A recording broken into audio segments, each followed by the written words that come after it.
Oiê! Bem-vindos a mais uma aula aqui do Português com Letícia.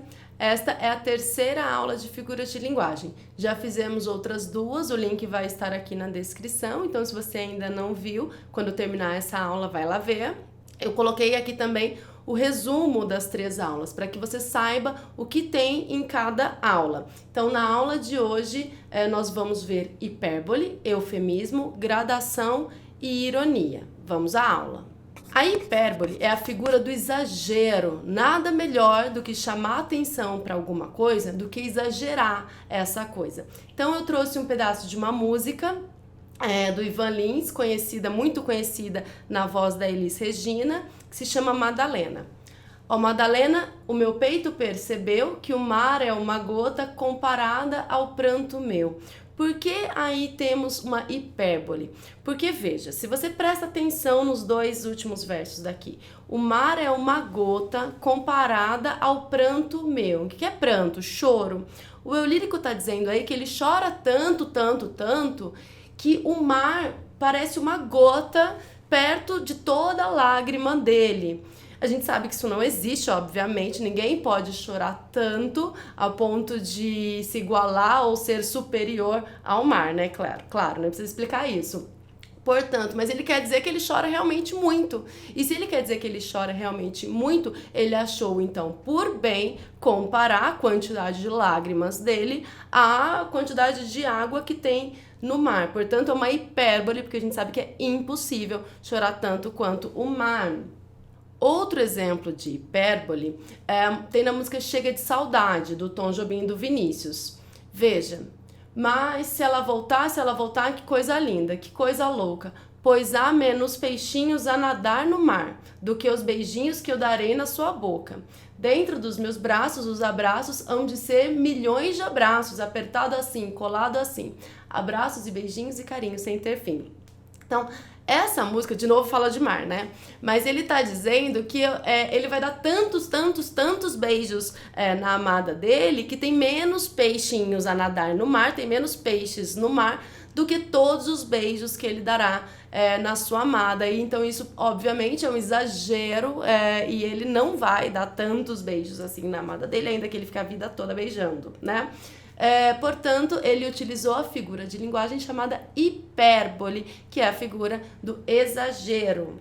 E aí temos outra figura de linguagem, o eufemismo. O eufemismo é responsável por amenizar uma expressão que pode parecer meio bruta, meio pesada demais. Então, o eufemismo ele vai suavizar com outras palavras. Então, ele prefere utilizar uma palavra, uma expressão mais branda, para não parecer muito grosso, muito forte, falando de uma expressão. O clássico ou os clássicos do eufemismo são as expressões para amenizar a palavra morte. Então, a gente utiliza partiu desta para melhor, foi morar com Deus, está agora ao lado de Deus. São muitas as expressões que a gente utiliza para amenizar a forma como é forte a palavra morte, né? E aí eu coloquei aí um poema do Manuel Bandeira que ele faz justamente isso. Ele utiliza o eufemismo para amenizar a expressão morte. Hoje não ouço mais as vozes daquele tempo. Minha avó, meu avô, Totônio Rodrigues, Tomásia, Rosa, onde estão todos eles? Estão todos dormindo, estão todos deitados, dormindo profundamente. Então essas pessoas, os familiares do eu lírico já estão mortos. Ele utiliza o verbo dormindo aí para dizer que eles estão mortos, porque na verdade eles não estão dormindo profundamente, já morreram faz tempo. Temos aí também a gradação, que é uma figura de linguagem que traz palavras ou expressões uma do ladinho da outra para intensificar o que se quer dizer, o que se quer expressar, num sentido de hierarquia, que pode ir da ordem crescente ou em ordem decrescente. Trouxe dois exemplos para vocês, os dois são do Chico Buarque, mas são belíssimos.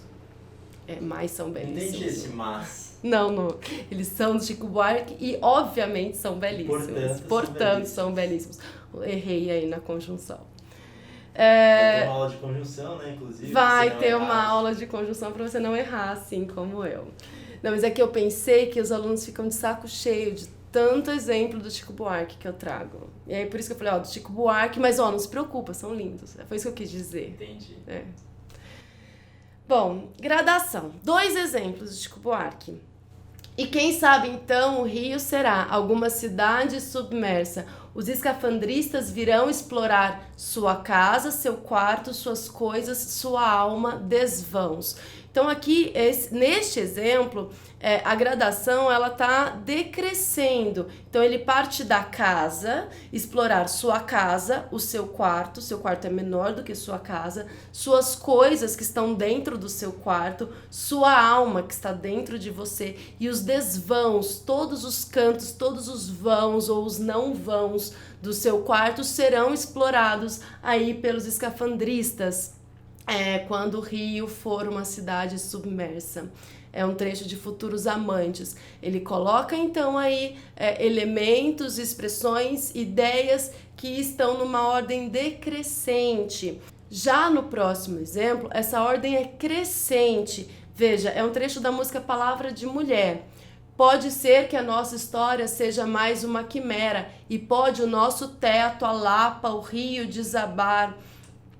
Ele está colocando aí primeiro o nosso teto, a casa, a Lapa, provavelmente o nosso teto, a casa fica na Lapa e a Lapa fica no Rio, é a Lapa do Rio de Janeiro. Então ele coloca aí os elementos numa ordem crescente, ao contrário do exemplo anterior. Isso é uma gradação, ele vai crescendo, intensificando a ideia que ele quer expressar. E por fim, a ironia, que no geral é dizer uma coisa querendo dizer o contrário, querendo dizer outra coisa.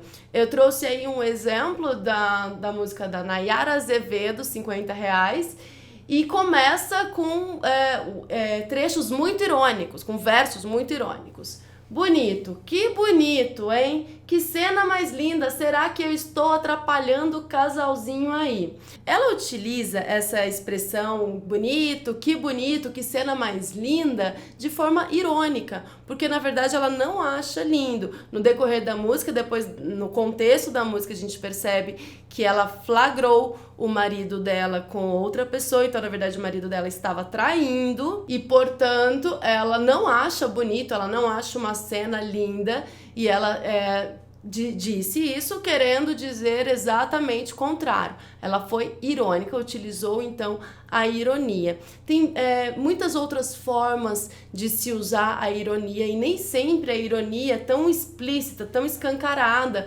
como está nessa música. Às vezes é mais sutil e às vezes precisa um pouco mais que a gente pense sobre aquilo que a gente está lendo ou ouvindo para identificar a ironia.